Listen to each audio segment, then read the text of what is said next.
ክርስቶስ ተንሥአ እሙታን በአብይ ኃይል ወስልጣን አሰሮ ለሰይጣን አግዓዞ ለአዳም ሰላም ይእዜሰ ኮነ ፍስሐ ወሰላም።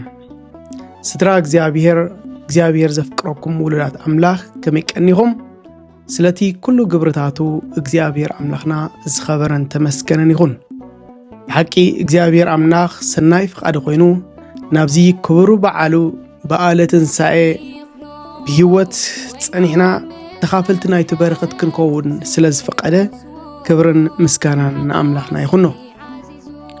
ወንጌል ማቴዎስ ምዕራፍ 28 ፍቕዲ 6 ሓደ ደስ ዝብል ቃል ኣሎ።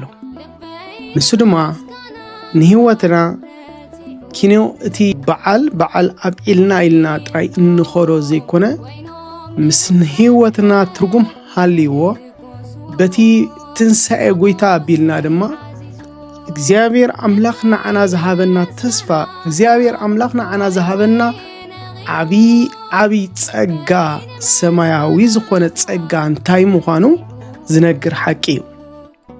እቲ ቃል ከምዚ ይብል፣ ኣብዚ የለን ጎይታናን መድሓናን ኢየሱስ ክርስቶስ ካብ ምውታን ምስ ተንሥአ እተን ኣንስቲ ናብቲ ጎይታናን መድሓናን ኢየሱስ ክርስቶስ ተቐቢሩሉ ዝነበረ ቦታ በጽሓ ይብል።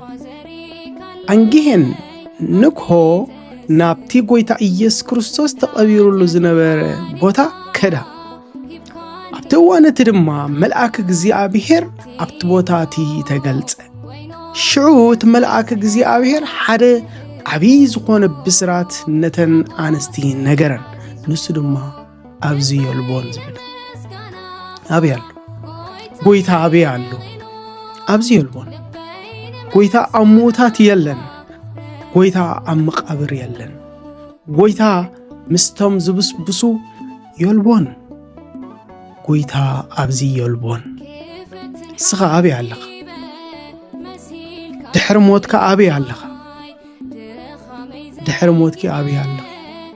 ጎይታ ሓደ ዓብይ መልእኽቲ በዚ ዕለት እዚ ክህበና ዝደልየሉ ሓቂ እንተሃልዩ ንሕና ልክዕ ንሱ በኽሩ ትንሣኤ ኮይኑ ከም ዝተንሥአ ንሕና እውን ብዓብይ ክብሪ በቲ ምድራዊ ሰብነት ዘይኮነ በቲ ሰማያዊ ዝኾነ ሰብነት ምስ ጎይታና ኢየሱስ ክርስቶስ እንነብረሉ ትንሣኤ ክንትንስእ ምዃንና ዝበስረሉ ዕለት እዩ። ንስኻ ኣብ ምውታን የለኻን፣ ንስኺ ኣብ ምውታን የለኽም እንበሃላሉ ዕለት ክመጽእ ምዃኑ ልክዕ ጎይታ በኽሩ ትንሣኤ ኮይኑ ተንሲ ኣብ ምውታን የለን፣ ኣብ መቃብር የለን። ንሕና እውን ልክዕ ነቶም ብክርስቶስ ኢየሱስ ኣሚኖም ዝሞቱ ትንሣኤ ህይወት ኣለዎ።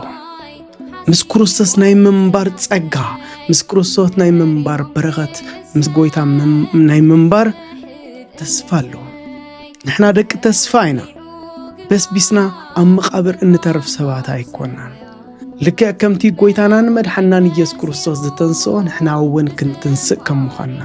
ስለዚ ኣብዚ የልቦን፣ ኣብ መቃብር የልቦን፣ ኣብ መቃብር የለን። ምኽንያቱ ጎይታ ትንሲ ክብርና ኣምላኽና ይኹኑ። ልክዕ ከምቲ ጎይታና ኢየሱስ ክርስቶስ ብዓብይ ክብሪ ካብ ምውታት ዝተንስአ ብስሙ ኣሚንና ክሳብ መወዳእታ ፍጻሜ ህይወትና ምስ እንኸይድ ከምቲ ንሱ በኽሩ ትንሣኤ ኮይኑ ዝተንስኦ ንሕና እውን ክንትንሲና ፍጻሜና ምስ ጎይታና ኢየሱስ ክርስቶስ ምንባር ክኾንልና እዩ። ስለቲ ኩሉ ግብርታቱ ኣምላኽና ዝኸበረን ተመስገነን ይኹን። ናይ በረኸት ናይ ጸጋ በዓል ይበረልና። ደጊመ ክብርና ኣምላኽና ይኹን። ኣሜን።